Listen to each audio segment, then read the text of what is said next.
রামায়ণ মহাভারত নিয়ে আমাদের চর্চার শেষ নেই, কিন্তু আমরা ভারতবাসী হয়ে কতটা রামায়ণ আর মহাভারতকে সঠিকভাবে অ্যাসেসমেন্ট করতে পেরেছি সেটা কিন্তু আমরা জানি না।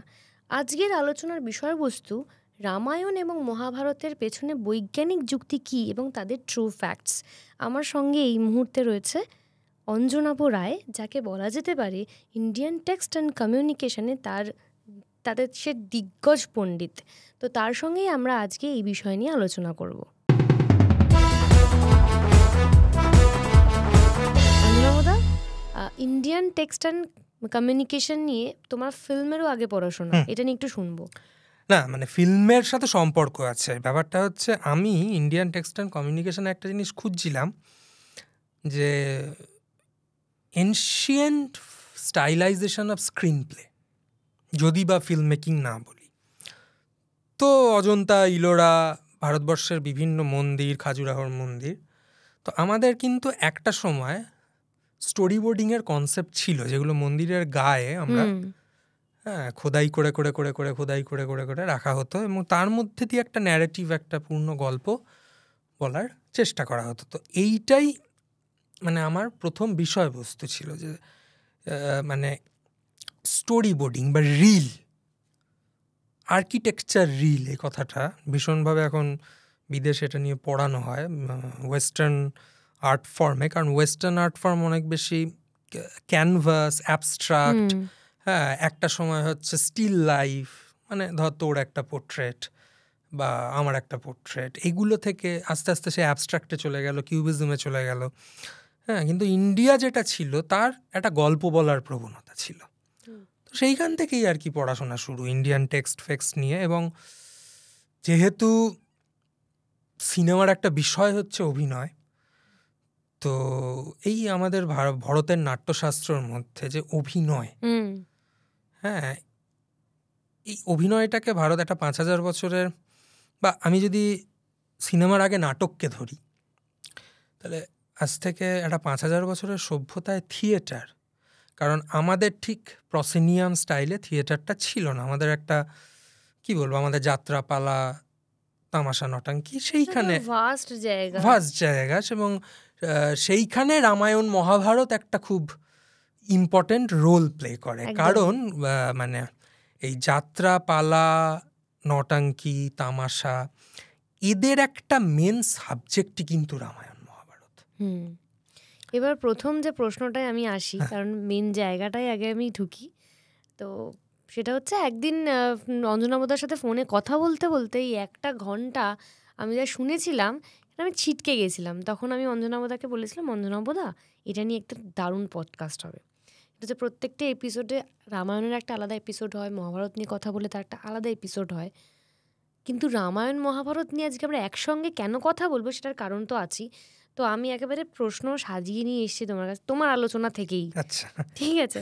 তো আমার সবার প্রথম প্রশ্ন যেটা থাকছে, যে মহাভারত রামায়ণ পুরাণ, মহাকাব্য, ইতিহাস নাকি ধর্মগ্রন্থ? ধর্মগ্রন্থ একেবারেই নয়। রামায়ণ মহাভারতের সাথে ধর্মের কোনো সম্পর্ক নেই, সেটা আমরা আলোচনায় যত এগোবো তত জানতে পারবো। মানে ধর্ম বলতে এখনকার আধুনিক যুগে যেটা বোঝানো হয়, তখন ধর্ম মানে সেটা ছিলও না। সুতরাং ধর্মগ্রন্থ একেবারে আমরা ফার্স্টেই নাকচ করে দিচ্ছি। পুরাণ নয়, রামায়ণ মহাভারত পুরাণ নয়। মানে আমাদের যে পুরাণগুলো আছে, বিষ্ণু পুরাণ বা শিব পুরাণ, চণ্ডী পুরাণ, হ্যান পুরাণ, গরুর পুরাণ, কালকি পুরাণ, এরকম প্রচুর পুরাণ, ভবিষ্যৎ পুরাণ, হ্যাঁ, এগুলো অনেক পরে এসছে। রামায়ণ মহাভারত তার চেয়ে অনেক আগের। সুতরাং পুরাণ তো নয়, পুরাণকেও আমরা কাটবো। এবার ইতিহাস আর মহাকাব্য,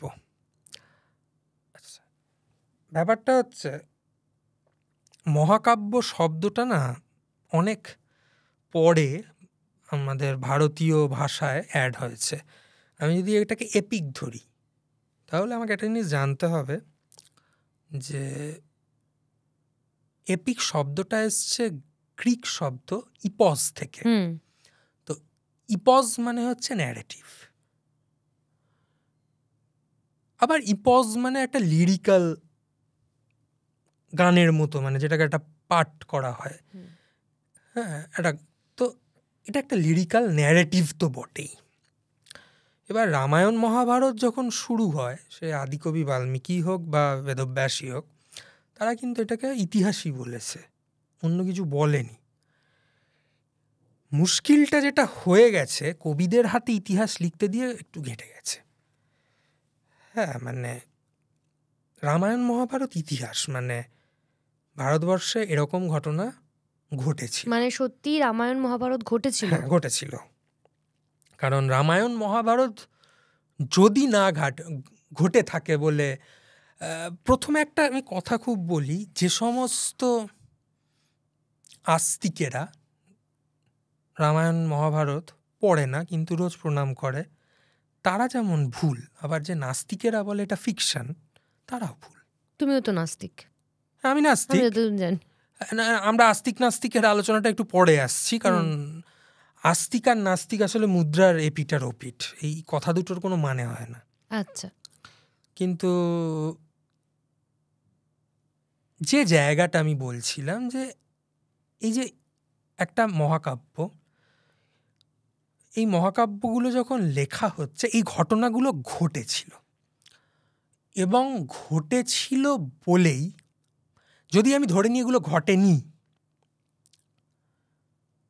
তাহলে আমাকে যেটা নাকচ করতে হবে ভারতবর্ষের, প্রথম যেটা নাকচ করে দিতে হবে ভারতবর্ষের ভৌগোলিক পরিবর্তন। তারপরে যেটা নাকচ করে দিতে হবে বিভিন্ন যে এনশিয়েন্ট সিভিলাইজেশনগুলো আমরা পেয়েছি, যে ধ্বংসাবশেষ পাওয়া গেছে, সেটা বিভিন্ন সভ্যতা, সেটাও নাকচ করে দিতে হবে। তো এগুলো তো আমরা নাকচ করতে পারবো না, তার তো কিছু প্রমাণ আমরা পেয়েছি।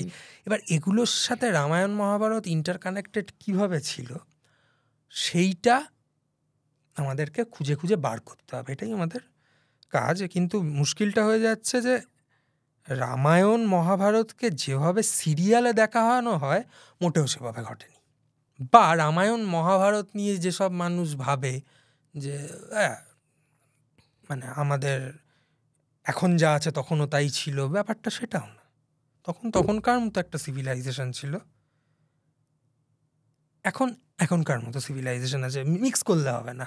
সেই সময় একটা সিভিলাইজেশন ছিল, সেটা সেই সময় সবচেয়ে হয়তো আধুনিক সভ্যতা হতে পারে, কিন্তু হঠাৎ যদি আমি এখনকার সভ্যতার কথা ভাবি, আমার মনে হয় না ওইভাবে ভাবাটা ঠিক হবে। এইখানেই ভুল, এটা তখন একটা কী বলবো, একটা ভুলভাল জায়গায় চলে যাবে। তো রামায়ণ মহাভারতের যেটা আমি বুঝি মেজর প্রবলেম হয়েছে, রামায়ণ মহাভারত ইতিহাস যদি কবিদের লিখতে বলা হয়, মানে ধর ব্যাপারটা একটু তুঙ্গভদ্রার তীরের মতো হয়ে গেছে, মানে শরদিন্দু ইতিহাস নিয়ে লিখতে শুরু করলো, কিন্তু ব্যাপারটা মনের মাধুরী মিশতে মিশতে এবার আদিকবি বাল্মীকি এবং বেদব্যাস, এরা দুজন, প্রথমত মহাভারতের প্রাচীন নাম হচ্ছে জয় সংহিতা, মহাভারত নামটাই ছিল না, ঠিক আছে। দ্বিতীয়ত হচ্ছে রাম একটা অ্যারাবিক শব্দ, সংস্কৃত শব্দই নয়। আমাদের সংস্কৃত শব্দ হচ্ছে রামাইয়া, সেখান থেকে অ্যারাবিক শব্দ হচ্ছে রাম, কারণ একটা শহরের নামই আছে রামাল্লা ফিলিপিন্সে। তাহলে ফিলিপিন্সের একটা শহরের নাম রামাল্লা কেন?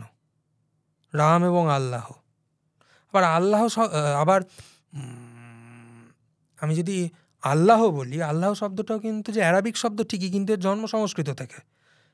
কারণ আল্লাহ শব্দটার জন্ম হচ্ছে আধার এবং ইল্লা। আধার মানে হচ্ছে ফাউন্ডেশন, আর ইল্লা হচ্ছে পৃথিবীর foundation. So this is concept of ব্রহ্ম। এটা যদি মানে মিনিং হয়, তাহলে আমরা ধর্ম নিয়ে শুধুই মারামারি করি। আমাদের কাজ নেই, কর্ম নেই, আমরা বসে বসে মারামারি করি। মানে আসলে আরও প্রবলেম হয়ে গেছে গুগল এবং চটি ডিকশনারি, আমি বলবো। মানে গুগল হচ্ছে পৃথিবীর সবচেয়ে খারাপ চটি ডিকশনারি। লিটারাল মিনিং দিয়ে যদি আমি ভাবি আমি ভাষা জেনে গেলাম, তাহলে খুব চাপ আছে। ভাষা ওভাবে তৈরি হয়নি, তার মধ্যে সিন্ধু সভ্যতার লিপি এখনও আবিষ্কার হয়নি, ফলত একটা মিসিং লিঙ্ক তো আমরা দেখতেই পাচ্ছি, ঠিক আছে। তো এই যে আমরা ঈদ কথাটা বলি, ঈদ কথাটাও একটা সংস্কৃত শব্দ, ওটা ইধি থেকে এসছে।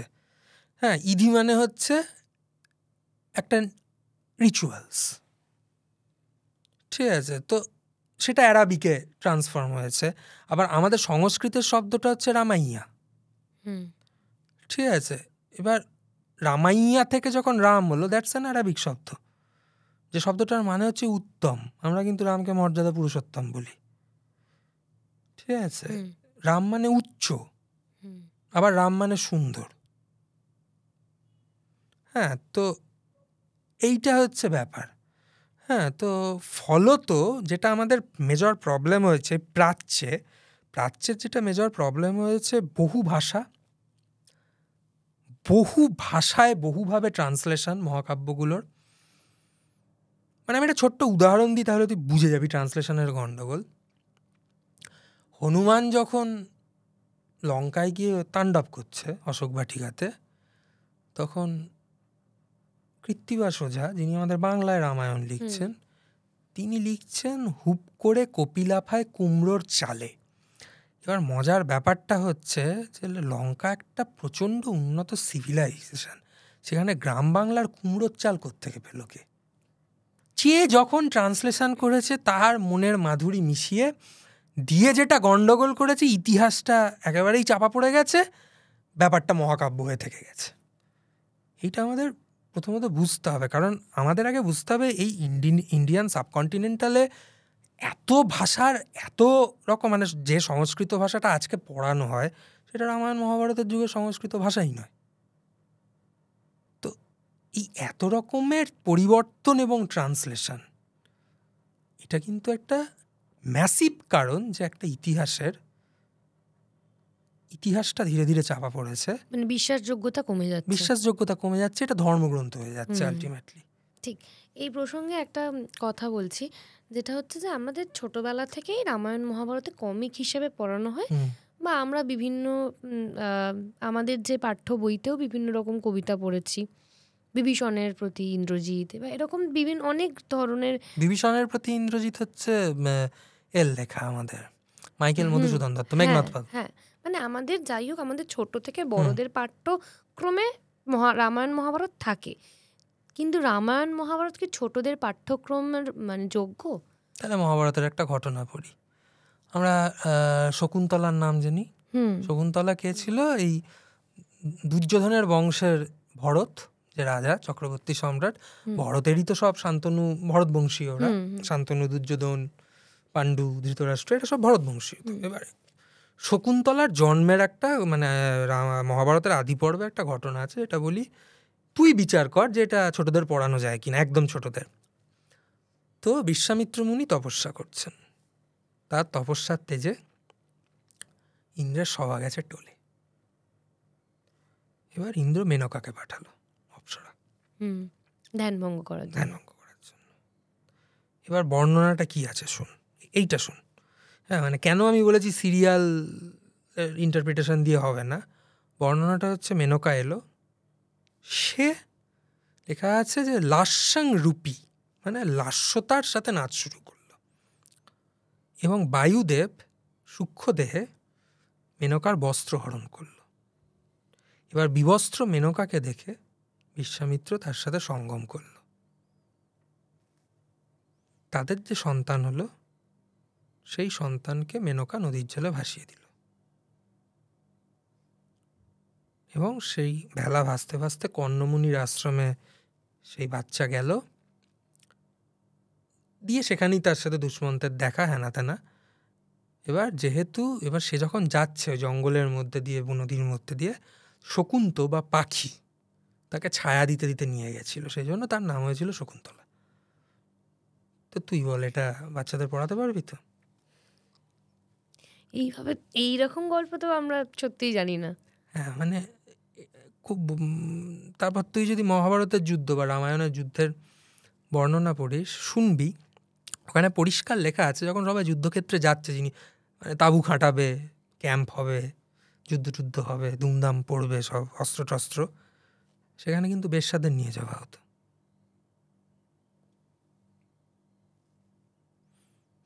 বেশ্যা যেত, তারপর হচ্ছে উৎকৃষ্ট মানের পিপে মদ যেত। হ্যাঁ, তো এবার এটা যদি আমার মতে বাচ্চাদের পড়ানোই উচিত, বাচ্চাদের জানা উচিত, যেটা ধর্মগ্রন্থ নয়। এখানে সুচিতা, পবিত্রতার কোনো জায়গা নেই। মানে ভারতীয় কালচার বলতে যেটা বোঝানো হয়, হ্যাঁ, এরকম কোনো ব্যাপারই নেই, ঠিক ঠিক আছে, তো পড়ালে কোনো সমস্যা নেই, কিন্তু যারা এটাকে ধর্মগ্রন্থ হিসেবে বলছে বাচ্চাদের পড়ানো উচিত, তাহলে কিন্তু এগুলোও পড়ানো উচিত। মানে তোমার কাছ থেকে যা শুনছি সেটা মানে মহাভারত এখনো টু বি কন্টিনিউডের মতো এখনো চলছে আর চলতে থাকবে। হ্যাঁ, চলতে থাকবে। রামায়ণ মহাভারত এরকম, রামায়ণ মহাভারত দুটোই বেসিক্যালি এরটিক, প্রচুর এরটিক সিন আছে তাদের এর মধ্যে, এরটিসিজমে ভর্তি। হ্যাঁ, তো তাহলে একটা,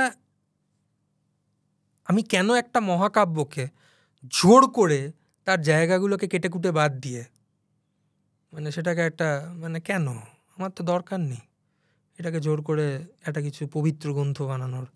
একটু আগে যেটা নিয়ে আলোচনা হচ্ছিল তোমার সঙ্গেও, যে যেটার জন্য আমরা এই পডকাস্টে রামায়ণ মহাভারত একসঙ্গে রেখেছি, রামায়ণ মহাভারত কিভাবে ইন্টারকানেক্টেড এটা আমি জানতাম না, আমি তোমার থেকে জেনেই কোয়েশ্চেনটা একেবারেই করছি। ইন্টারকানেক্টেড।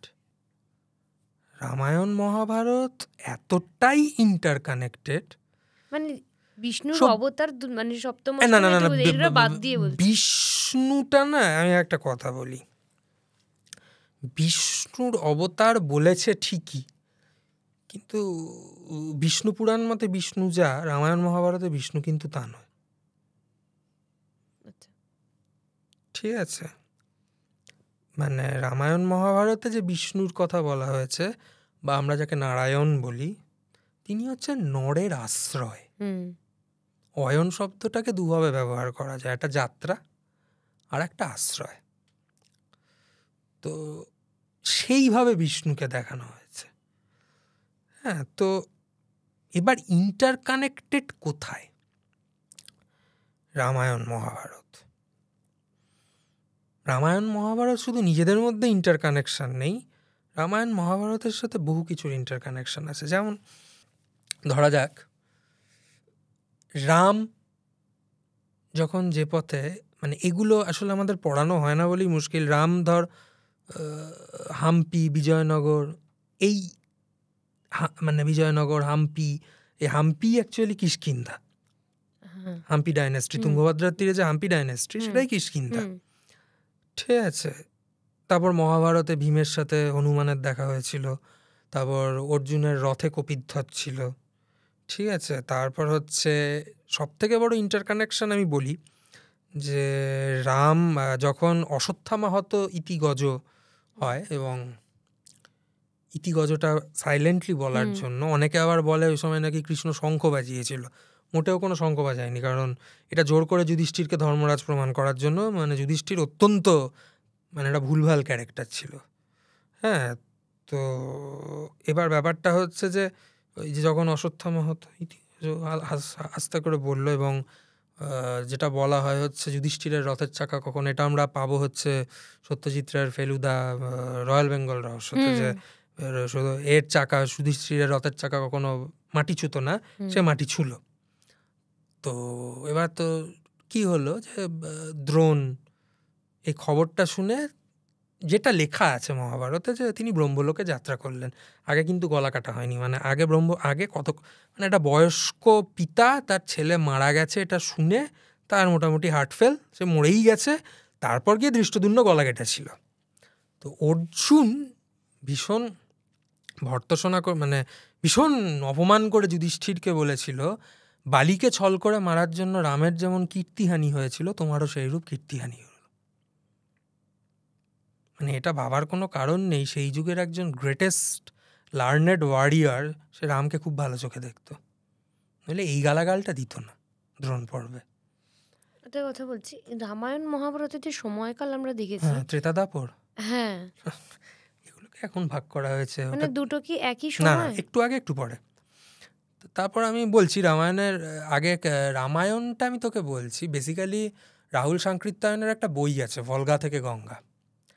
রাম কিন্তু বেসিক্যালি যাযাবর আরিয়ান সম্প্রদায়, মহাভারতে অনেকটা সিভিলাইজড হয়ে গেছে আর্যরা। আগে যেমন একটা কনসেপ্ট ছিল যে আর্য আলাদা, দ্রাবিড় আলাদা, তা কিন্তু নয়। জেনেটিক্যালি দেখা যাচ্ছে যে ইরানিয়ান ল্যাঙ্গুয়েজের সাথে তেলেগু তামিল ল্যাঙ্গুয়েজের মিল আছে। ঠিক আছে, মানে ভাষার যে কোডিং সেখানে দেখা যাচ্ছে।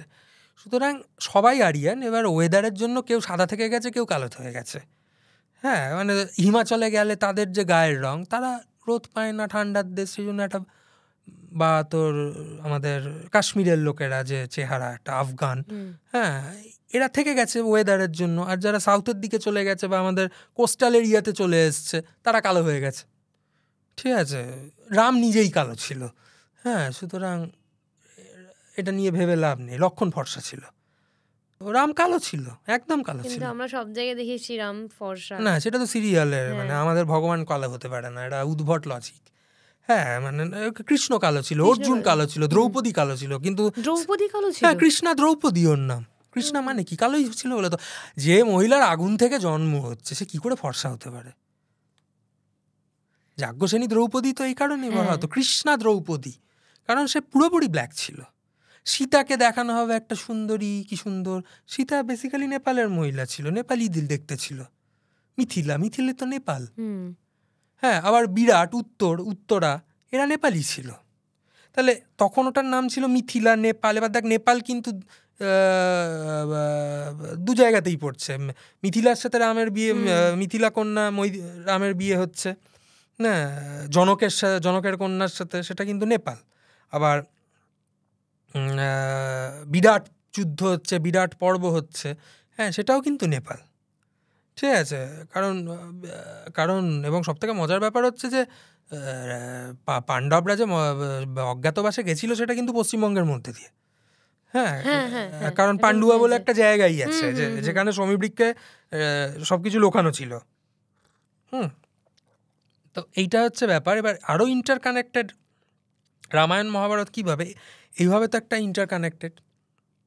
তারপরে এবং কৃষ্ণ যে রামের পরের অবতার নয়, তার অনেক প্রমাণ আছে মহাভারতে।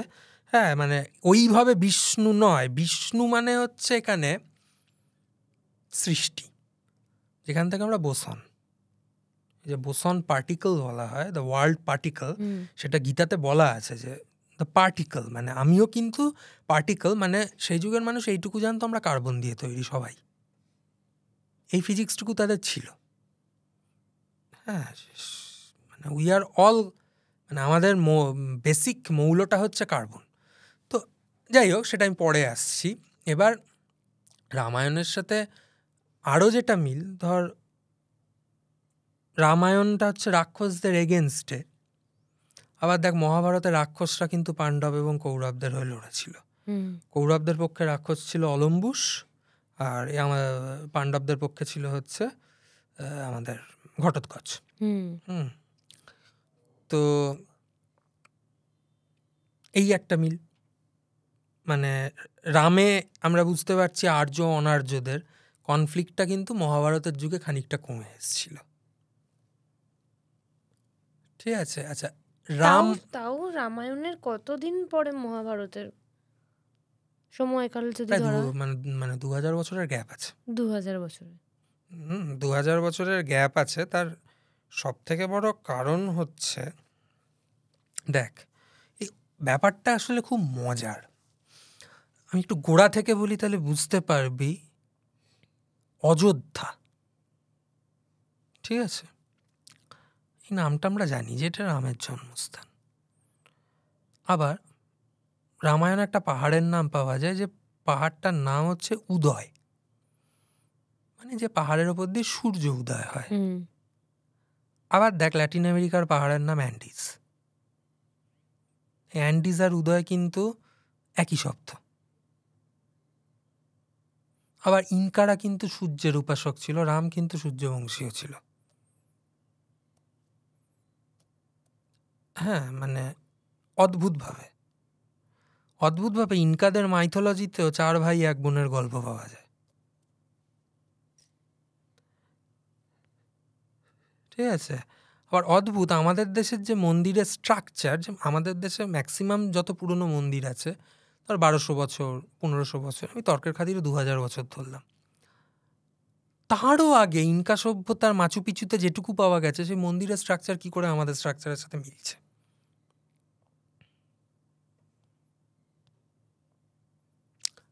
ঠিক আছে, মানে রামায়ণটা কিন্তু বেসিক্যালি মাইগ্রেশন। তুই দেখবি রাম কিন্তু বহুবার মাইগ্রেট করছে।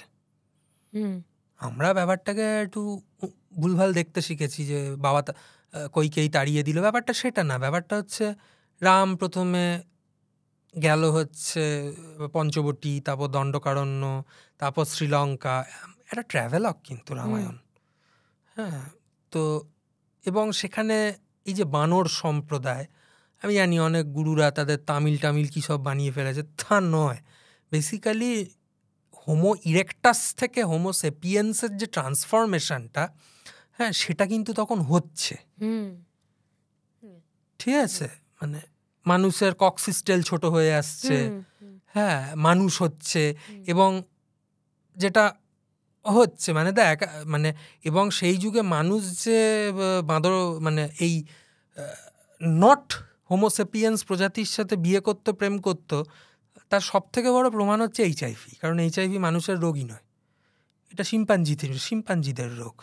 কোনো মানুষ শিম্পাঞ্জির সাথে যৌনতা করেছিল বলে ওটা মানুষের মধ্যে ট্রান্সমিট হয়েছিল। ঠিক আছে, এটা কিন্তু মানুষের রোগই নয় এইচআইভি। তো এই যে ট্রান্সফরমেশন, এই ট্রান্সফরমেশন পিরিয়ডটা হচ্ছে রামায়ণ। তার মানে কি আরিয়ানরা ঢুকছে, তারা বেসিক্যালি শীতের দেশের লোক, তারা যাযাবর। রাম ছিল শিকারী। কি উদাহরণ হচ্ছে আমরা যাকে বলছি যে হনুমান। হ্যাঁ, হনুমান। হ্যাঁ, মানে তারা জঙ্গলে থাকে, জঙ্গলের একটা নিয়ম আছে, এবং আস্তে আস্তে, এবং তারা হোমো ইরেক্টাস, বা তাদেরকে আমি যদি এটাও ধরি, এটা যুগে যুগে হয়েছে। যেমন আমাদের যখন মানে ধর, এরা বেসিক্যালি ট্রাইব, এরা বেসিক্যালি অস্ট্রিক গোষ্ঠীয়, এরা কিন্তু ট্রাইব, এরা বেসিক্যালি অস্ট্রিক গোষ্ঠীয়। ঠিক আছে, কারণ অস্ট্রেলিয়া কিন্তু ভারতীয় মূল ভূখণ্ডের সাথে একটা সময় কানেক্টেড ছিল। তো সুতরাং এরা অস্ট্রিক গোষ্ঠীয়। আজ তো এই ওখানেও যেমন আরিয়ানরা গিয়ে মানে ইউরোপিয়ানরা গিয়ে, ইউরোপিয়ান আর আরিয়ান, হ্যাঁ, খুব তো পার্থক্য নয় তাদের মধ্যে, তো তারা গিয়ে যেমন ওটাও দখল করেছে। এবার ভারতবর্ষে এসে তারা ভারতবর্ষে থেকে যাওয়ার মেজর কারণ হচ্ছে ন্যাচারাল রিসোর্সেস। হ্যাঁ, এবং রামায়ণ বেশি দূর না, আমি যদি খুব সহজ একটা বই বলি, সেটা হচ্ছে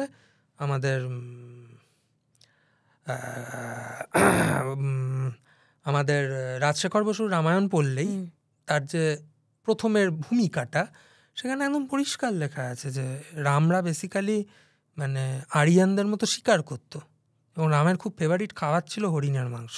সুতরাং ভাবার কোনো কারণ নেই যে বিষ্ণুভক্ত কৃষ্ণভক্ত হলে মাংস খাওয়া যায় না। রাম ভীষণ হরিণ খেতে ভালোবাসত।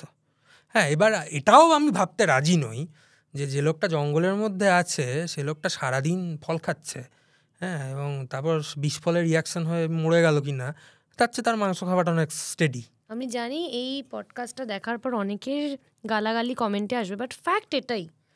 আমরা ধর্ম নিয়ে মারামারি করছি, আমরা জয় শ্রীরাম বলছি, আমরা সেই ধর্মটাকে বিক্রি করছি, হ্যাঁ, কিন্তু ফ্যাক্টটা কোথায়? না, জয় শ্রীরাম কিন্তু কোনো ভগবানের কথা নয়। ব্যাপারটা হচ্ছে জয় শ্রী, এই শ্রী কিন্তু ভগবান রাম নয়, এটা হচ্ছে রামের কীর্তি দীর্ঘজীবী হোক।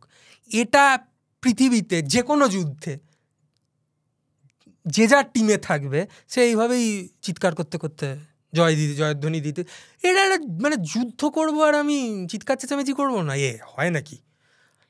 আমার একটা প্রশ্ন ঘুরপাক আছে, তুমি এতক্ষণ যা বললে, যে আর দুটো প্রশ্ন আমার এটা এখান থেকে রয়েছে। সেটা হচ্ছে যে কৃষ্ণ আর রামের সম্পর্ক, মানে কৃষ্ণ রামকে কি চোখে দেখতো, আর একটা হচ্ছে যুধিষ্ঠিরকে নিয়ে যেটা তুমি বললে। হ্যাঁ, ব্যাপারটা হচ্ছে প্রথমে রাম আর কৃষ্ণর বিষয়টা জানবো। রাম আর কৃষ্ণ রামকে নিয়ে কোনো কথাই বলেনি। আচ্ছা, ঠিক আছে, কৃষ্ণ কোনোদিন না, দুজনের মতাদর্শের কথা বলছি আমি। না, দুজনের মতাদর্শ পুরো আলাদা। রাম হচ্ছে আমি মর্যাদায় থেকে সবকিছু করব, আমি আমার মর্যাদা, আমি আমার ভাইকে দিয়ে মর্যাদা উল্লঙ্ঘন করতে পারি, হ্যাঁ, কিন্তু আমি নিজে মর্যাদা উল্লঙ্ঘন করব না। আমি লক্ষণকে হনুমানের সাহায্যে পাঠিয়ে দিয়ে আমি নিকুম্ভিলা যজ্ঞাগৃহে তপস্যারত ইন্দ্রজিৎকে মারিয়ে দিতে পারি, কিন্তু আমি ভাই নিজে কোনো মর্যাদা ভঙ্গ করব না। সো দিস কাইন্ড অফ মানে ও নিজে মর্যাদা ভাঙবে না, অন্য কেউ ভাঙছে কিনা সেটা নিয়েও খুব একটা ইন্টারেস্টেড নয়। কিন্তু কৃষ্ণ হচ্ছে টিট ফর ট্যাট, ইট ছুটছো, পাটকেল খাও, কোনো মানে তোমাকে ইট মেরেই যাচ্ছে আর তুমি সহ্য করে বলছো এটা সহ্য করা রাজার একটা ধর্ম। ভাই বিশ্বাস করতো না এইসব লজিকে। মানে পুরোপুরি কর্মা যেটাকে আমরা বলি না, কর্মা ফার্মা না, ওর কাছে কর্মটর্ম কোনো ব্যাপার না। ব্যাপারটা হচ্ছে পৃথিবীটা জানোয়ারে ভরে গেছে, মেরে উড়িয়ে দাও। কৃষ্ণ এরকম। হ্যাঁ হ্যাঁ, নইলে আমার পরবর্তী প্রজন্মের মুশকিল আছে। তোমার পড়াশোনা অনুযায়ী কার দৃষ্টিভঙ্গি তোমার কাছে অনেক বেশি প্র্যাকটিক্যাল? কৃষ্ণ। রাম মর্যাদা রেখে কাজ করতে পেরেছিল, তার একটা কারণ আছে। তার কারণ হচ্ছে রামের সময় যেহেতু সিভিলাইজেশন এবং এই যে রাবণ রাক্ষস নয়, রাবণ ব্রাহ্মণ। রাবণ কিন্তু ব্রাহ্মণ, তার মা রাক্ষসী ছিল। এই রাক্ষসের কনসেপ্টটা কি, যদি তুমি সায়েন্টিফিক্যালি বলো?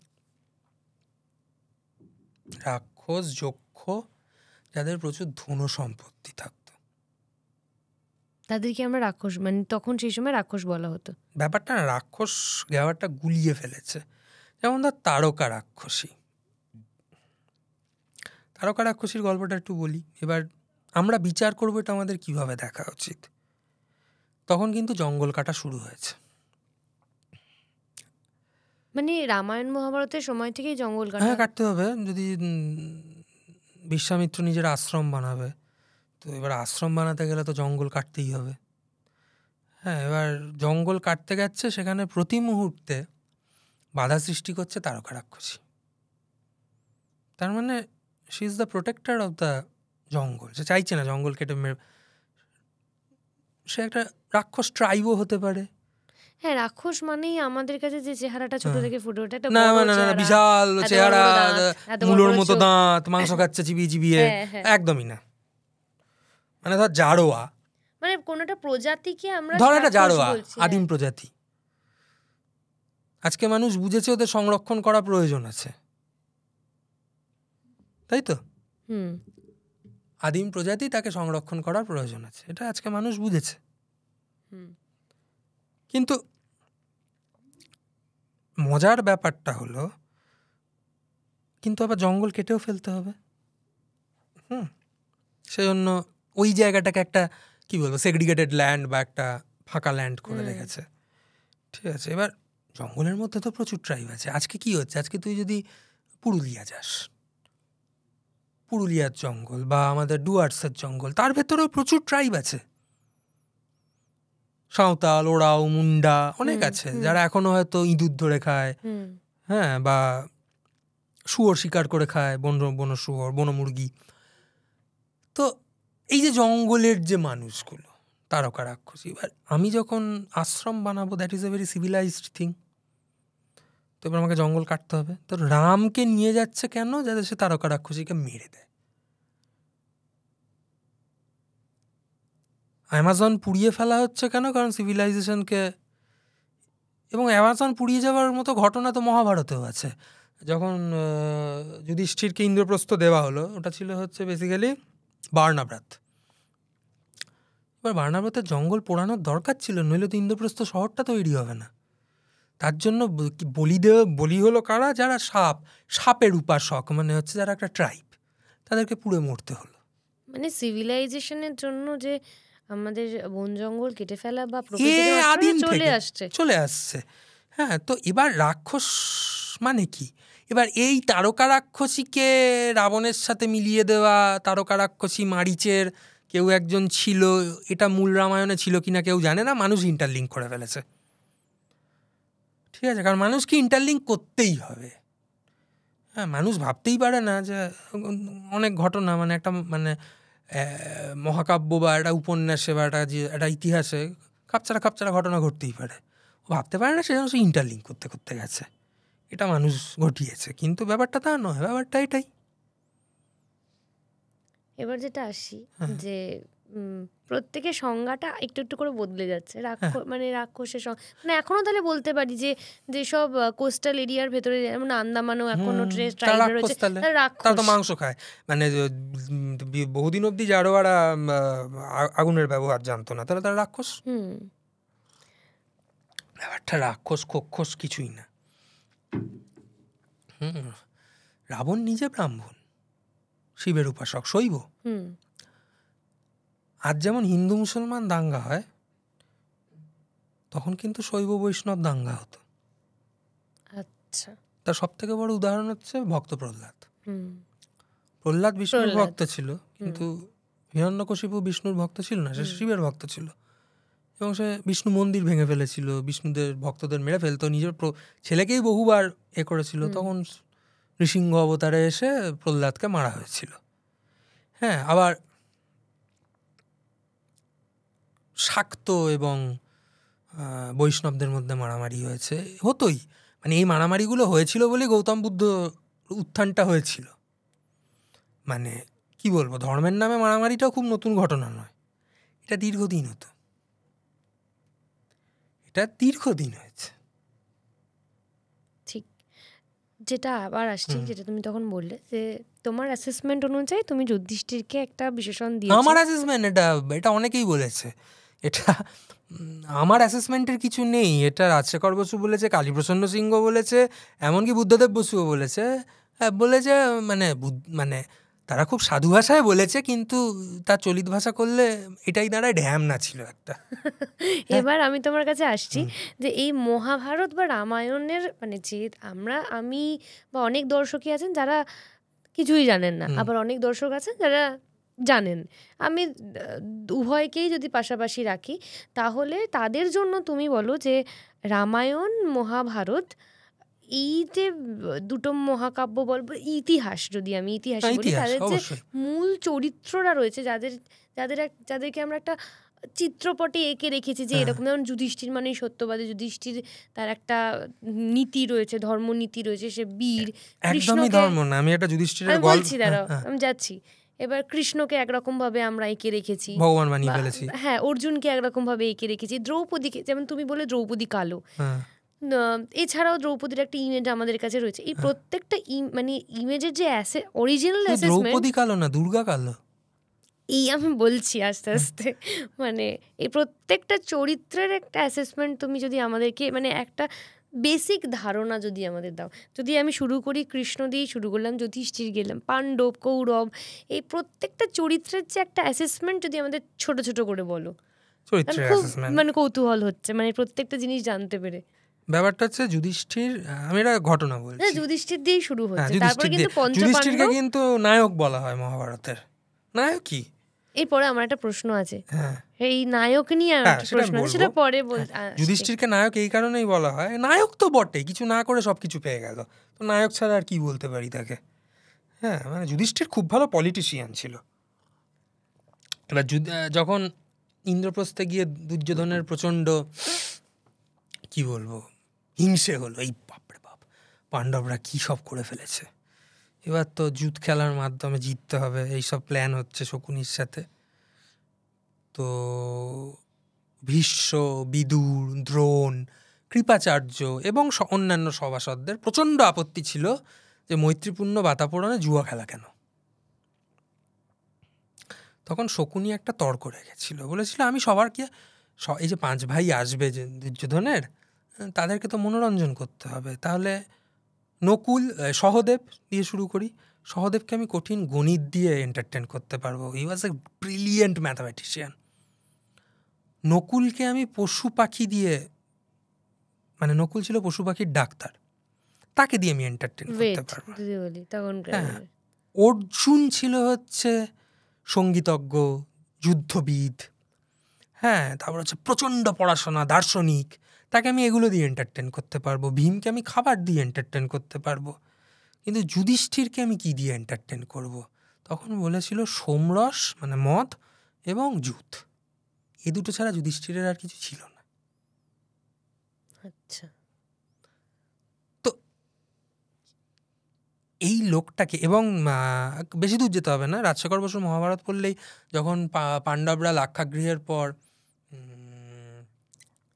মানে এতে পৌঁছলো, দ্রৌপদীর স্বয়ংবরে পৌঁছলো, অর্জুন শুধু খেলাটা দেখছে, মাছ ঘুরছে আর জলে তার রিফ্লেকশন।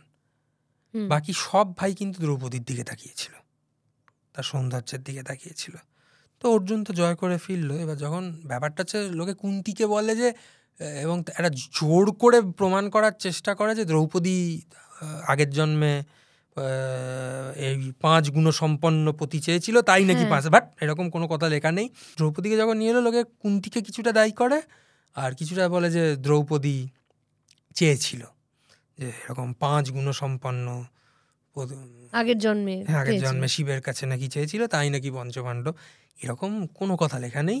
এখানে আর একটা কথা লেখা আছে যে কথাটা ভয়ানক, যে এর শোনার পর, মানে কুন্তির এই 5 ভাইয়ে ভাগ করে না ওটা শোনার পর, যুধিষ্ঠির বলেছিল দ্রৌপদীকে যদি 5 ভাইয়ের সাথে বিবাহ না দিই 5 ভাইয়ের মধ্যে মারামারি লেগে যেতে পারে, তাই যুধিষ্ঠির ব্যাপারটাকে অ্যাকসেপ্ট করে নেয়।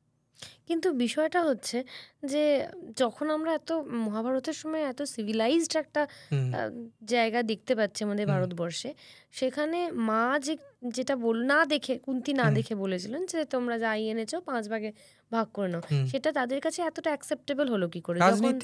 যখন অর্জুনের সঙ্গেই বিবাহ হয়েছিল। রাজনীতি এটা, অর্জুনকে হাতে রাখতে হবে, নইলে সিংহাসন রক্ষা করবে কে? না, সেটা অর্জুনই বা মেনে নিলে কি করে? মানে অর্জুনের সাথে অর্জুন বেসিক্যালি গৃহীযোগী ছিল। অর্জুন সংসারে কি হচ্ছে না হচ্ছে লিস্ট বদার ছিল। আচ্ছা, হ্যাঁ, অর্জুনের সত্যি কোনো বদারেশন ছিল না। হ্যাঁ, মানে অর্জুন সারা জীবন তো খালি যুদ্ধই করে গেছে, এবং অর্জুন ইন্দ্রপ্রস্থ হওয়ার পর থেকে অর্জুনের মানে মহাভারতটা টার্ন খাচ্ছে অর্জুনের দিকে। এবং অর্জুন সেই যখন ইন্দ্রপ্রস্থ তৈরি হবে, চক্রবর্তী সম্রাট হবে যুধিষ্ঠির, অর্জুনের কাজ কি ছিল? খালি যুদ্ধ করে রাজ্য জয় করা। ঠিক আছে, এছাড়া তো কোনো কাজ ছিল না অর্জুনের।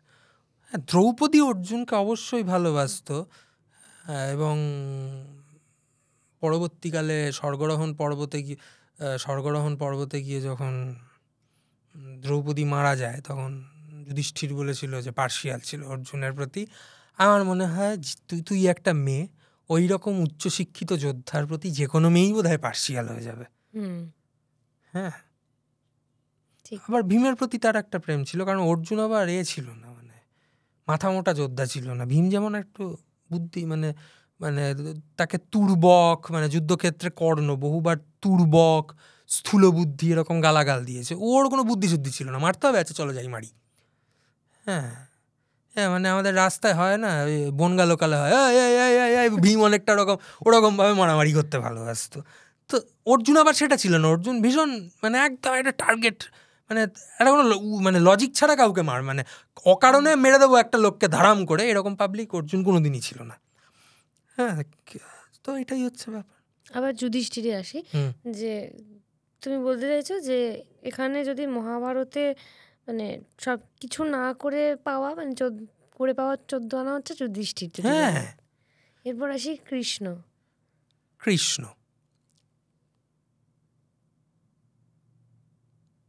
বিভৎস পলিটিশিয়ান, অসাধারণ একজন, মানে বলা যেতে পারে Krishna is equivalent to Sigmund Freud. মানুষের সাইকোলজি নিয়ে কিভাবে খেলতে হয় ওর চেয়ে ভালো কেউ জানতো না। অসাধারণ তর্কবিদ, বক্তা। আর কৃষ্ণের যেটা আসল জায়গা, অসাধারণ বন্ধু। আর একটা যেটা বললাম যে মানে তুমি বললে যে খুব ভালো পলিটিশিয়ান, কৃষ্ণের পন্থা কি ছিল? রাজনীতি না কূটনীতি? রাজনীতি কূটনীতি একই, মানে ডিপ্লোমেসি এবং পলিটিক্স একে অপরের পরিপূরক, দুটোকে ছাড়া হবে না। কূটনীতি তো ছিলই, প্রচণ্ড কূটনৈতিক ছিল। মুশকিলটা হচ্ছে যে লোকে বলে যে, মানে সিরিয়ালে দেখায় দ্রোণ ভীষণ যুদ্ধ করছে সেই জন্য নাকি ছল করে মারা হয়েছিল, তা নয়। ব্যাপারটা হচ্ছে অর্জুন দ্রোণকে মারবে না, এটা বলে দিয়েছিল। যুধিষ্ঠির যখন বলেছিল এবার দ্রোণ তুমি কি করবে, আমি যতক্ষণ আছি দ্রোণ আপনাকে বন্দি বানাতে পারবে না বা মারতে পারবে না, কিন্তু আমি দ্রোণকে মারব না। কারণ সেই যুগে ব্রহ্মহত্যাকে এক ধরনের পাপ বলেই ধরা হতো। সেই জন্য এবার অর্জুন ছাড়া আর কারুর পক্ষে দ্রোণকে মারাও সম্ভব ছিল না। সেই যেহেতু গুরু ছিলেন সেহেতু মারতে চাইনি। এবং এই ভীষ্মকে মারার যে ইদানিং দেখায় যে শিখণ্ডী এলো, ভীষ্ম অস্ত্র টস্ত্র ছেড়ে ফাঁসির মঞ্চে ক্ষুদিরাম হয়ে গেল, ব্যাপারটা এরকমভাবে হয়নি, কোথাও লেখা নেই। কারণ এখানে একটা কনফিউশন আছে। মানে অর্জুন যখন ভীষ্ম পর্বে শিখণ্ডী আলাদা রথে ছিল, সে সামনে ছিল, অর্জুন পেছন দিকে ছিল। শিখণ্ডীকে প্রথম ঘিরে ধরে হচ্ছে দুঃশাসন এবং আমাদের অশ্বত্থামা। এইবার শিখণ্ডীর সাথে দুঃশাসনের যুদ্ধে, এবং আমরা যে যুদ্ধে ভাবি যে 1:1 যুদ্ধ হচ্ছে তা নয়, কিন্তু প্রতিটা মেন যোদ্ধার সাথে তার পৃষ্ঠ রক্ষক থাকতো, মানে পেছন দিকে একজন থাকতো রথে, যে পেছন দিকটাকে গার্ড করতে করতে আসতো, যেটাকে আমরা বলি এখনকার যুদ্ধের ভাষায় যে তুমি কাভার করো, আমি বন্দুকটা চালাচ্ছি। তখন কাভার করা হতো, নইলে তো পেছন থেকে এসে মেরে দেবে ধাম করে। পেছন থেকে হয়তো ওকে মারছে না, একটা অস্ত্র এসে লেগে যেতেই পারে। সুতরাং পেছনে, সাইডে, সব জায়গায় সৈন্য থাকতো যে যারা রক্ষা করতে করতে আসতো, যাতে মেন মহারথীর গায়ে গিয়ে অস্ত্রটা না লাগতো। এবার শিখণ্ডীর সাথে যখন ভয়ানক যুদ্ধ হচ্ছে দুঃশাসন আহত হয়ে গেছে। দুঃশাসন যখন আহত হয়ে গেছে, দুর্যোধন গিয়ে বলছে আমার ভাই আহত হয়ে গেছে, কাইমাই শুরু করেছে। হ্যাঁ, এবং তখন ভীষ্ম বলছে যে আমি প্রথম যেটা হচ্ছে, ভীষ্ম যখন অর্জুনের প্রতাপ দেখছে লাস্ট 9 দিন ধরে, হ্যাঁ, প্রতিবার ঠেলে দিচ্ছে অর্জুন, কিন্তু হ্যাঁ, এবং কৃষ্ণ তো বারবার, মানে বহুবার এমনও হয়েছে ও জাস্ট সেফ খেলছে, মানে কুরুক্ষেত্রের যুদ্ধটা যেটাকে আমি বলি, যেভাবে আমরা দেখে এসেছি, যুদ্ধটা কেমন ছিল? ভয়ানক। মানে যেরকম আমরা দেখেছি রথের চাকা আসছে, বিভিন্ন রকম অস্ত্র, ক্ষেপণাস্ত্র, বিভিন্ন রকম, তখনকার কি দিনে কি এইরকম অস্ত্র প্রচলন ছিল? প্রথম একটা জিনিস বুঝতে হবে, আমরা না অস্ত্র মানে ভাবছি মেশিন, কিন্তু মেশিন ছাড়াও অস্ত্র হয়। সেই যুগে যে যদি ক্ষেপণাস্ত্র বা একটা কথা বলি, খুব সোজা একটা ফিজিক্সের ফান্ডা দিই, হিরে, কাঁচা হিরে, সে কিন্তু রেডিও অ্যাক্টিভ। স্যাফায়ার, কাঁচা হিরেকে পালিশ করাই হয় তার রেডিও অ্যাক্টিভ পার্টিকেলগুলোকে ধ্বংস করে দেওয়ার জন্য। তারপর হচ্ছে স্যাফায়ার, সেও কিন্তু রেডিও অ্যাক্টিভ, এবং আমাদের শরীরও কিন্তু রেডিও অ্যাক্টিভ, কিছুটা রেডিয়েশন আছে। পৃথিবীতে প্রত্যেকটা জিনিস রেডিও অ্যাক্টিভ হতেই হবে, কারণ কার্বন আছে, আর কার্বন আছে মানে সেখানে কেলেঙ্কারি আছে। এবার ধর একটা কাঁচা হিরে, সেই কাঁচা হিরেকে তুই প্রচণ্ড টেম্পারেচারে পাঠিয়েই, তুই যদি ঠান্ডা জলের মধ্যে দিয়ে পাঠিয়ে দিস, সে এত জোরে এক্সপ্লোশন করবে, সেই এক্সপ্লোশনে যে টেম্পারেচার হবে, বাতাসের যে হাইড্রোজেন আছে, মানে উড়িয়ে দেবে পৃথিবীটাকে বাস্ট করে। এটা প্লেন ফিজিক্স। সেই সময় আমি একটা কথা বলি, তখন কয়লা খনিও ছিল, হীরের খনিও ছিল, আমি মানতে রাজি নই সেইখানে মাঝে মধ্যে এক্সপ্লোশন হতো না, হতেই হবে।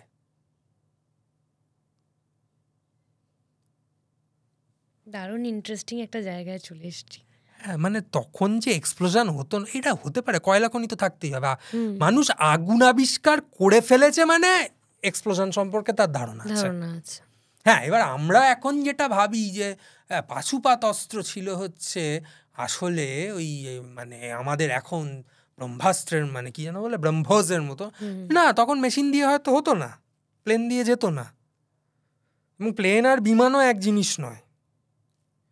যেটা আমরা বলে বেড়াই আমাদের এরোপ্লেন, এয়ারক্রাফট, হ্যাঁ, ধাত্তারি কি, বিমান মানে অন্য জিনিস। বিমান মানে হচ্ছে বায়ুর গতিতে বায়ুতে ভাসা।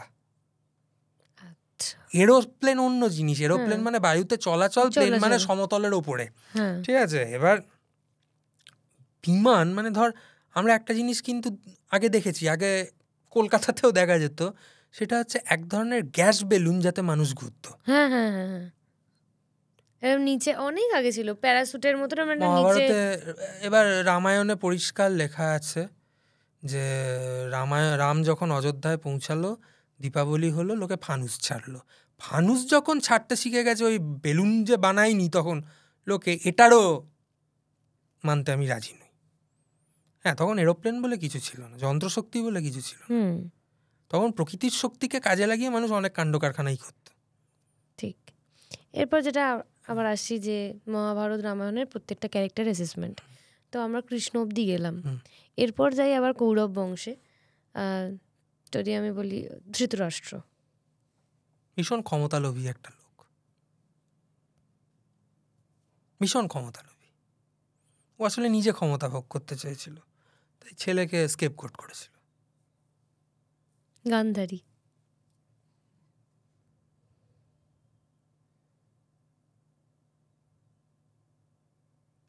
গান্ধারী বেসিক্যালি মানে কি বলবো, অসাধারণ একটা গ্রে ক্যারেক্টার। সে লোকের সামনে আসে ভীষণ সতী এবং ভালো ইমেজ নিয়ে, কিন্তু ভেতরে ভেতরে তার প্রচুর লোভ ছিল। কিরকম মানে এই যে 100 সন্তানের জননী হওয়া, যদি যেভাবে 100 সন্তানের জননী হওয়া মানে 100টা সন্তান, হ্যাঁ এই কনসেপ্টটাই আমি জানতে চাইছি। ডিম পাড়েনি। হ্যাঁ হ্যাঁ হ্যাঁ, এইটাকে মানে কি বলা হয়েছে, রূপক অর্থটা কি? ব্যাপারটা হচ্ছে গান্ধারীর পেটে শুধু দুর্যোধনই হয়েছিল, আচ্ছা, আর বাকি সন্তানগুলো টেস্ট টিউব বেবির মাধ্যমে সারোগেসি। তখন থেকেই ডেভেলপড। কারণ কুন্তী তো নিজেই মানে কি বলবো, ডোনেটেড স্পার্ম দিয়ে সন্তানের জন্ম দিয়েছিল। তো হ্যাঁ, যেহেতু পাণ্ডুরা যে অক্ষম ছিলেন সন্তান জন্ম দিতে, তো এটা বেসিক্যালি ওই জন্য যেটা বলা হয়। এবার এই যে বলে না যে একটা গর্ভগৃহ তৈরি হয়েছিল, তাতে নাকি ডিম মানে কি বলে ডিম্বাণুগুলোকে রেখে মাটির কলসি ভেঙে, হ্যাঁ এগুলো ঠিক ওই জিনিস ছিল না। ব্যাপারটা হচ্ছে যে কোনো এগকে, মানে যে এগটা তৈরি হয় বাচ্চা জন্মের জন্য, ফার্টিলাইজ করার জন্য একটা নির্দিষ্ট টেম্পারেচার, নির্দিষ্ট প্রেশার এবং নির্দিষ্ট কিছু কেমিক্যাল রিয়াকশন লাগে, সেটাই বলা হয়েছে। এবার লোকজন মনের আনন্দে, ওই যে বলেছি ভাষা বহুবার চেঞ্জ হয়েছে, তো কোন ভাষা কি চেঞ্জ হয়েছে, এবার সিরিয়াল তো আছেই, মাটি থেকে লাথি মেরে বেরোলো। হ্যাঁ, ব্যাপারটা তা নয়। সত্যি কি 100 সন্তানের জন্ম হয়েছিল এইভাবে? হতেই পারে, কেন হয় না? এই 100 সন্তান চাওয়ার পিছনের কারণটা কি? মানে বংশ বিস্তার শুধু? হ্যাঁ, এটা একদম পলিটিক্যাল কারণ, বংশ রক্ষা করতে হবে। ওদিকে যদি আমি বলি ভীষ্ম,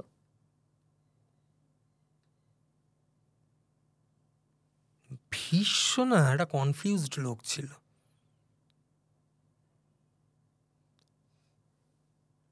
ভীষ্ম যে কি করবে আর কি করা উচিত, মানে ভীষ্ম বেসিক্যালি সে যে নীতি জানতো না, বুঝতো না তা নয়, তার সব থেকে বড় দোষ ছিল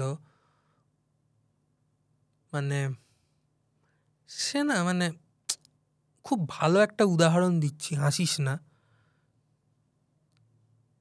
সে না এখনকার যুগে ফিল্ম ইন্ডাস্ট্রির অভিনেতাদের মতো ছিল। হ্যাঁ, দেখছে গন্ডগোল হচ্ছে তবু কিছু বলছে না। হ্যাঁ, কারণ এই ইন্ডাস্ট্রি আমাকে খেতে দেয়, মানে হস্তিনাপুর ইন্ডাস্ট্রি আমাকে খেতে দেয়, তার এগেনস্টে বলাটা ঠিক হবে না। এইরকম একটা মানে কি বলবো, স্পাইনলেস, মেরুদণ্ডহীন লোক ছিল। যে মহাভারতের যে ঘটনা সব থেকে ভুল চর্চিত সেটা হচ্ছে দ্রৌপদীর বস্ত্রহরণ। না না, কিছুই লেখা নেই। কৃষ্ণের হাত থেকে প্লাস্টিকের শাড়ি বেরোচ্ছে, এরকম কিছু লেখা নেই। এইবার এটা নিয়ে আমি বলছি কি, মানে তুমি এই ঘটনাকে কি বলবে? এই ঘটনা প্রত্যেক জায়গায় একটা লেখা আছে যে ধর্ম এসে দ্রৌপদীর মান রাখিলেন। এই ধর্ম মানে এটা হতেই পারে যে মানে যখন শাড়ি ফাড়ি ধরে টানাটানি চলছে, দ্বিতীয়ত সিরিয়ালে যা শাড়ির বর্ণনা হয়, আমি তোকে মেয়ে হিসেবে জিজ্ঞাসা করছি, তুই তাঁবুর সাইজের শাড়ি পরে ঘুরতে পারবি? হ্যাঁ হ্যাঁ, এটা তো সম্ভব নয়। ধর্ম এসে রক্ষা করলে দুটো হতে পারে। বিদুরেরও কিন্তু, আমরা মিহির সেনগুপ্তর একটা বই আছে বিদুর বলে, বিদুরও কিন্তু ধর্ম ছিল, মানে তাকেও কিন্তু ধর্মপুত্র বলা হতো, সে এত ভালো নীতি জানতো।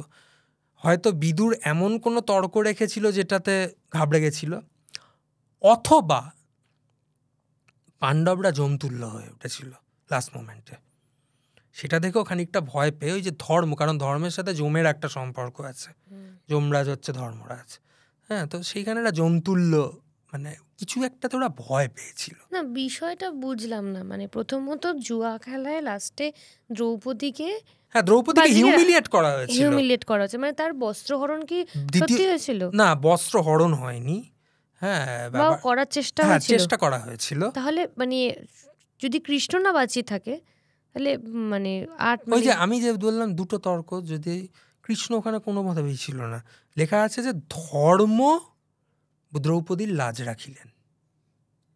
এই ধর্ম দুটো, এক হতে পারে বিদুর, কারণ বিদুরের আর একটা নাম ধর্ম, আর দুই হতে পারে হচ্ছে ধর্ম মানে আমরা বলি যমরাজ হচ্ছে ধর্ম, সুতরাং যমতুল্য কিছু একটা ঘটেছিল, সেটা কি মিসিং লিঙ্ক সেটা মহাভারতে স্পষ্ট করে বলা নেই, কিন্তু কৃষ্ণ এসে হাত থেকে শাড়ি বার করছে এরকমও কিছু বলা নেই,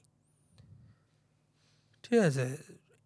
তবে আমাদের পক্ষে মেনে নেওয়াটা উচিত হচ্ছে বিদুর কোনো একটা প্রতিবাদ করেছিল, এবং একটা মন্ত্রী যখন একটা রাজার বিরুদ্ধে প্রতিবাদ করে সেটা কিন্তু এক ধরনের বিপ্লব, হ্যাঁ, মানে তাতে হয়তো ওদের মনে হয়েছিল যে আজকে যদি বিদুর প্রতিবাদ করে হয়তো হস্তিনাপুরের সাধারণ প্রজারাও এটার বিরোধিতা করতে পারে, গদি চলে যেতে পারে আমার, সেই জন্য বোধহয় থেমে গেছিল। কিন্তু এবং দ্বিতীয়ত দ্রৌপদী শাড়ি পরেছিল না, দ্রৌপদী নাইটি পরেছিল, তখন নাইটি থাকবে না কেন, কারণ সে তখন রজস্বলা ছিল, হ্যাঁ, ঠিক আছে, এবং যে পোশাকের বর্ণনাটা আছে সে এক কাপড়ে ছিল, তো এক কাপড় মানে কি ভাই, মানে তখন শাড়ি ছাড়া মানে তখন পোশাক কিরকম ছিল, তখনকার পোশাক শুনলে হাসবি, মেয়েরা কিন্তু ক্রপ টপ আর প্যান্ট পরতো। এই যে গালাগালি খাবো আমরা, এটা তুমি বলো। হ্যাঁ, আমি সত্যি কথা বলছি, ক্রপ টপ আর প্যান্ট পরতো সে সময়। মানে কি এটা মহাভারতে লেখা রয়েছে? মহাভারত কি, তোকে আমি প্রমাণ দিয়ে দিচ্ছি, তুই যে কোনো সাউথ ইন্ডিয়ান মন্দিরে চলে যা, বেলুড়, হ্যালোবিডু, খাজুরাহোর মন্দির, তুই মেয়েদের যে পোশাক দেখবি হ্যাঁ এরকম একটা মানে ভারতনাট্যমের যেটা ভারতনাট্যমের জায়গাটা ওটা তো প্যান্ট, হ্যাঁ হ্যাঁ হ্যাঁ, ঠিক আছে, এবং তার উপর ওরা কাঁচুলি ছিল, হ্যাঁ, এবার তার উপর হচ্ছে কি শুধু তার বক্ষ দেশ আবৃত, নাভি কিন্তু উন্মুক্ত, হ্যাঁ হ্যাঁ, এবং মানে তোকে আমি বলি সেটা হচ্ছে এ সংহিতা, আমাদের কামশাস্ত্র এবং পরম সংহিতা বা আমাদের যে কামশাস্ত্র মানে বাৎসায়নের যে কামশাস্ত্র, তাতে যেটা বলা আছে যে মেয়েরা গহনার থেকে নিজেদের নাভি এবং ক্লিভেজকে অনেক বেশি সৌন্দর্যের প্রতীক মনে করত, এবং সেই জন্য সেটা তারা খুব এক্সপোজিভভাবে দেখিয়ে বেড়াতো, এবং সেই যুগের মেয়েদের কেউ মানে হ্যাঁ মানে ধর বক্ষ বিভাজিকা বা নাভি নিয়ে যদি প্রশংসা করতো সেটাকে তারা কমপ্লিমেন্ট হিসেবে নিত, মোটেও বলতো না আমি ফেমিনিস্ট, কেন তুমি আমার বুকের দিকে তাকালে, এইসব, এটা কমপ্লিমেন্ট। মানে যেমন ধর আমি 6 ফুট লম্বা, আমাকে যদি কেউ বলে ভাই কি লম্বা, এটা তো আমার কমপ্লিমেন্ট, তুই সুন্দর দেখতে, তোকে যদি কেউ সুন্দর দেখতে বলে এটা তো তোর কমপ্লিমেন্ট, ওরা এটাকে কমপ্লিমেন্ট মনে করতো, সে যুগে এগুলোকে কেউ খারাপ কিছু মনে করতো না, ঠিক আছে, এবং তারা ক্রপ টপ পরতো, কারণ তাদের কাছে নাভি হচ্ছে মানে তার একটা কারণ হচ্ছে নাভি হচ্ছে আমাদের পৃথিবীতে আসার কারণ, সেজন্য তারা সেটাকে ঢাকতো না। এই যে তুমি বললে যে এক কাপড় বলতে তাহলে কিরকম পোশাকের?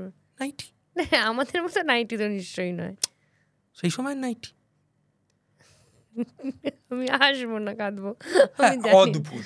আমরা এখন একটা বাড়ির ঘরের মধ্যে বসে আছি, তখনও সাউন্ড অ্যাকস্টিক রুম ছিল, আচ্ছা, কিন্তু হয়তো মেটেরিয়ালগুলো এক ছিল না। এরপরে কি প্রশ্ন করবো আমি নিজেই বুঝতে পারছি না। হ্যাঁ, এটা ভাবতে হবে। এবং এবং মহাভারতের যুদ্ধে যে দেখায়, মানে মানে যেভাবে কোঁচা মেরে ধুতি মেরে সব যুদ্ধ করতে গেছে, ওইভাবে যুদ্ধ করতে গেলে যোদ্ধারা এমনিই হোঁচট খেয়ে মারা যেত। হ্যাঁ, ওইভাবে কেউ যুদ্ধ করতো না, যুদ্ধের সময় প্রত্যেকে শর্টস পরতো, মানে এবং মহিলারাও আচ্ছা, যুদ্ধ করতে জানতো। হ্যাঁ, হ্যাঁ, মহিলারাও শর্টস পরতো। মানে আমরা যেভাবে কিচ্ছু না, তুই অর্জুন, দক্ষিণ ভারতের মন্দিরগুলোতে যা, সেখানে গিয়ে ভালো করে স্টাডি কর অজন্তা ইলোরা, সেখানে দেখবি যে মেয়ে যুদ্ধ করছে সে এইটুকু পড়ে আছে, তার ঠিক। এইটা খোলা। হ্যাঁ, মানে তুই ভাব, সাধু বেশে মহিলা যুদ্ধ করতে গেলেন, প্রথমে একটা শাড়ি পরিলেন, হ্যাঁ, তারপর ঘোড়ায় চড়িলেন। হ্যাঁ, ওই জন্যই মানে এইভাবে যুদ্ধ হয়। ঠিক। এবার আস্তে আস্তে মানে যত জানতে পারছি ততটা দৃশ্যপটটা চেঞ্জ হচ্ছে। হুম, এবার আস্তে আস্তে আবার রামায়ণের দিকে যাই। না, তার আগে আমি যেটা জিজ্ঞেস করার, আমাদের চোখে প্রত্যেকটা ক্যারেক্টারের রূপটাও একটা সেট হয়ে আছে, সেটা বলতে পারো খানিক সিনেমার জন্য বা সিরিয়ালের জন্য বা বইতে দেখা ছবির জন্য। প্রত্যেকটা ভুল। এইটাই আমি বলছিলাম যে ভৌগোলিক অবস্থান এবং জলবায়ুর জন্য মানে তাদের কিরকম চেহারা ছিল, মানে আমরা তো দেখেছি যার সাথে অর্জুন কালো, অর্জুন কালো, চুল খয়েরি। আচ্ছা কৃষ্ণ তো ঘনশ্যাম কৃষ্ণ, ঠিক আছে। দ্রৌপদী কালো ছিল। আচ্ছা। এবার রামায়ণে যাই। আমাদের ভীম মাকুন্দ ছিল, আচ্ছা, দাড়ি গোপ গজাতো না, ঠিক আছে। রাম কালো ছিল, বিশাল লম্বা ছিল। আমরা তো বেঁটে রাম দেখে বড় হয়েছি সিরিয়ালে। হ্যাঁ, তখনকার সময় মানুষের স্ট্যান্ডার্ড হাইট কত 10 ছিল? ফিট। 10 ফিট। এত লম্বা হলে তো কোনো কথাই নেই। রাম প্রায় 11-12 ফিট লম্বা ছিল, হ্যাঁ, এবং তো তার পায়ে তার আজানুলম্বিত হাত ছিল, মানে হাঁটু অব্দি হাত ছিল। পেশি দেখে লোকে হাঁ হয়ে থাকতো। অ্যাথলেট ছিল তো সেই যুগের লোকেরা। হুম, হ্যাঁ, এবং আমরা যে রামকে দেখে অভ্যস্ত, বেঁটে খাটো, দাড়ি গোপ কামানো, হুম, মোটেও সেরকম ছিল না। এবার আমি জানি না, এটা রামায়ণে লেখা নেই যে দণ্ডকারণ্য এবং পঞ্চবটী বনে কোনো সেলুন ছিল কিনা, আমার ঠিক জানা নেই, যে রাম ওখানে গিয়ে। এই তোমার আলোচনা শুনে আলোও বন্ধ হয়ে হ্যাঁ যাচ্ছে। ভাই, সত্যি। হ্যাঁ, তো এখন ব্যাপারটা হচ্ছে এই যে আমাদের একটা রাম কৃষ্ণ, হ্যাঁ, মানে মানে সবাই ভীষণ ক্লিন শেভ, হুম, হ্যাঁ, কুরুক্ষেত্রের যুদ্ধে লোকে যুদ্ধ করবে না কি করবে বুঝতে পারছে না। হ্যাঁ, অতদিন ধরে যুদ্ধ হচ্ছে, একটা লোক জঙ্গলের মধ্যে দিয়ে সীতাকে খুঁজে বেড়াচ্ছে, কয়েক হাজার কিলোমিটারের গল্প। এবার আমি জানি না পঞ্চবটী বনে কোনো সেলুন টেলুন তখন খোলা হতো কিনা, কিংবা সুগ্রীব রামের দাড়ি কামিয়ে দিয়েছিল কিনা। হ্যাঁ, তো আদিপুরুষে রামের গোঁপ দেখে তো লোকজন ভীষণ খোঁচে গেছে, হ্যাঁ, এটা আমি জানি। কিন্তু আমার একটাই বক্তব্য, সত্যি কি জঙ্গলে সেলুন ছিল? হ্যাঁ, তো আমরা দেবতাদেরও যখন দেখি, আসলে কবি ভাবতে পারেননি যে আলটিমেটলি একটা ক্যারেক্টারের দাড়ি নিয়ে লোকে টানাটানি করবে। হ্যাঁ, এটা কবি ভাবতে পারেন, উনি লেখেন, উনি ভাবেনি যে এইটা নিয়ে মারামারি হবে আলটিমেটলি।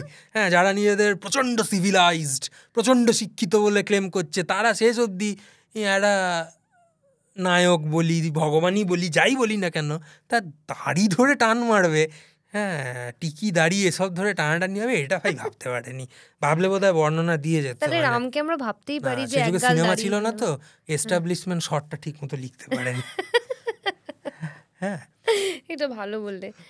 এরপর যদি দেখি সীতা, তুমি বললে নেপালি ছিল, সেক্ষেত্রে ধরে নিতে পারি যে সীতার চোখ ছোট, নাক চাপটা হবে, এটা স্বাভাবিক। একদমই তাই।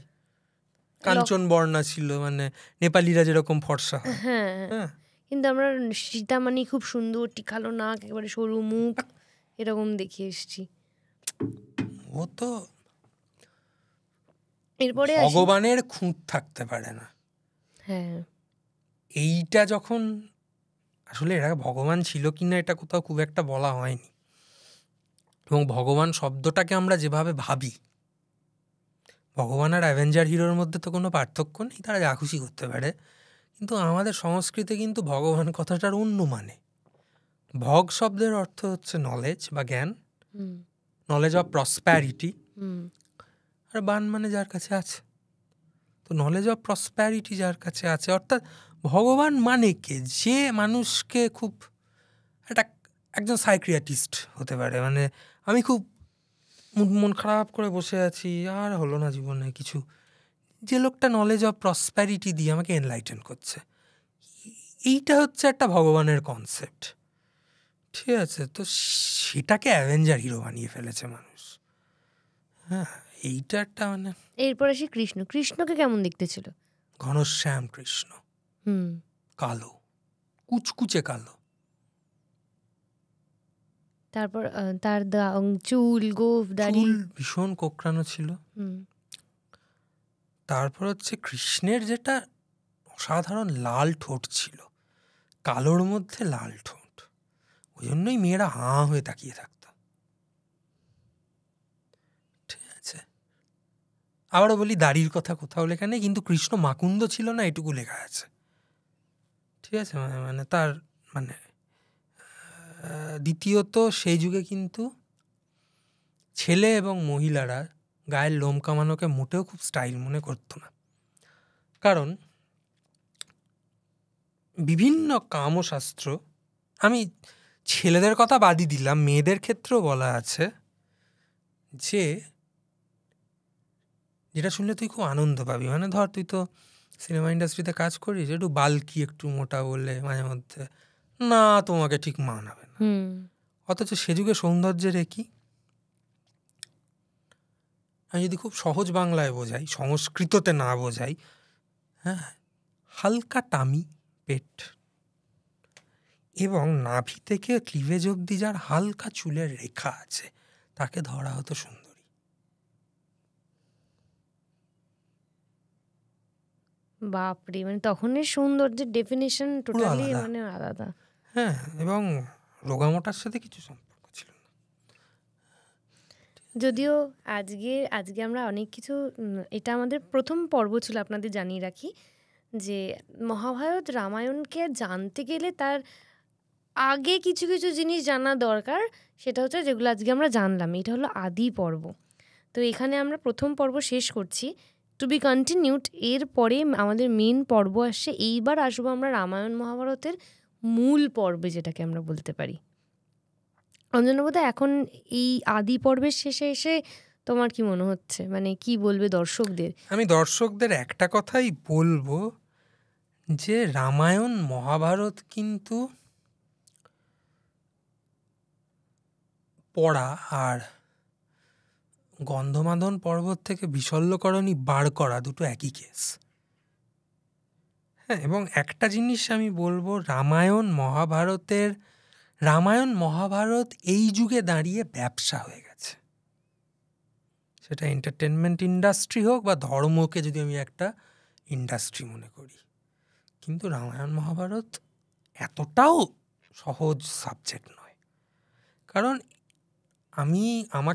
যখন আমি একটা 5000 বছরের পুরনো টেক্সটকে ধরবো, তাকে ডিকোড করার জন্য দুটো জিনিস জানতে হয়, একটা সোশ্যাল অ্যানথ্রোপোলজি আর একটা হচ্ছে ফিজিক্যাল অ্যানথ্রোপোলজি।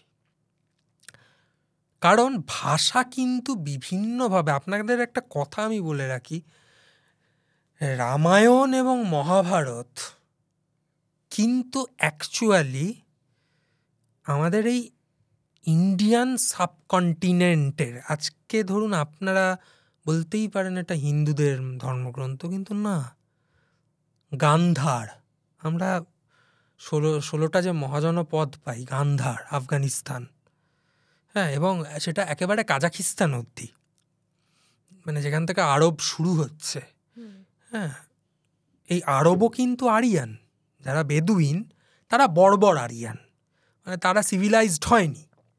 আর ভারতবর্ষে যারা চলে আসছে, দে আর সিভিলাইজড আরিয়ান। ঠিক আছে, তারা সভ্যতা তৈরি করছে, তারা টেক্সট তৈরি করছে, লেখাপড়া শিখছে, তারা প্রশ্ন করছে। আপনি যদি বেদ প্রথম পড়েন, আপনি যদি সত্যি আজকে মহাভারত পড়েন, আপনি প্রথম কনফিউজড হবেন আদি পর্বে গিয়ে, কারণ মহাভারতের গল্প কিন্তু পাণ্ডবদের দিয়ে শুরু হচ্ছে না। মহাভারতের গল্প শুরু হচ্ছে উঁচু জাত আর নিচু জাতের লড়াই দিয়ে। পরীক্ষিতকে নাগরাজ মেরে ফেলেছে, মানে নিচু জাতের একজন মেরে ফেলেছে। নাগ পূজারী যারা, তারা কিন্তু আমাদের দেশে লোয়ার কাস্ট, তো নিচু জাতের একজনকে মেরে ফেলেছে। হ্যাঁ, তো সেই জন্য সে যজ্ঞ করছে। এই যজ্ঞ কিন্তু ভাই যেভাবে সিরিয়ালে দেখায় ওম মোম হোম এসব না, এই যজ্ঞ মানে হচ্ছে যাগ। এই যাগ মানে বলি দেওয়া, অর্থাৎ সে নিচু জাতের লোকেদের ধরে ধরে মারা হচ্ছে তখন। হ্যাঁ, এবার সেটাকে রূপক মিশ্রিত করতে গিয়ে একটু ঘেঁটে গেছে সব। হ্যাঁ, আর তার উপর ভিএফএক্সের আবিষ্কার যে পৃথিবীতে কী কী ক্ষতি করেছে রামায়ণ মহাভারত দেখলে সব থেকে বেশি বোঝা যায়। হ্যাঁ, তো যাই হোক, তো এই যে উঁচু জাত নিচু জাত, তো তখন এই নিচু জাতকে বাঁচানোর জন্য প্রথম এসে যিনি আসছেন এবং এসে পরীক্ষিত পুত্র জন্মেজয়কে যেটা শোনানো হচ্ছে সেইটা হচ্ছে জয় সংহিতা, যেটা পরবর্তীকালে, মানে আপনাকে একটা জিনিস মনে রাখতে হবে, মহাকাব্য তখনই হচ্ছে এটা যখন ইতিহাসের সাথে ফোকলোরে মানে কি, মানুষ যেভাবে ইতিহাসটাকে নিজের মধ্যে মনে রেখেছে। হ্যাঁ, মহাভারতে কোথাও মানে যখন রাধাকৃষ্ণ, এই যে রাধাকৃষ্ণ কনসেপ্টটা, এটা মহাভারত আমরা যেভাবে দেখছি এখন সব জায়গায়, হ্যাঁ, মানে মহাভারতের স্রষ্টাও সিরিয়াল দেখে কনফিউজড যে আদপে এত কিছু ঘটেছিল কি না। কারণ যখন মথুরাতে এসছিল, বৃন্দাবন ছেড়ে কৃষ্ণ মথুরাতে চলে এসছিল, কৃষ্ণের 11 বছর বয়স ছিল। তো সে 11 বছরের ছেলের পক্ষে এত লীলা করা সম্ভব কি না আমরা কিন্তু জানি না। না, এতগুলো খণ্ড রয়েছে না, এটা পরে যদি চণ্ডীদাস শ্রীকৃষ্ণ কীর্তন না লিখতো এসব আসতোই না। আচ্ছা, মানে রাধাকৃষ্ণ প্রেম তাহলে কখন হলো ছিল কিনা তাই তো জানি না। অরিজিনাল মহাভারতে তো এই পর্বগুলো নেই, এগুলো পরবর্তীকালে পুরাণে কিছুটা ঢুকেছে রাধাকৃষ্ণ, এবং তারপর তো শ্রীকৃষ্ণ কীর্তন চণ্ডীদাস। আমি এই পর্ব শেষ করছি, মানে খুব এমন একটা জায়গায় শেষ করছি যেখানে আপনাদের খিদে আমার খিদে মোটামুটি সেম।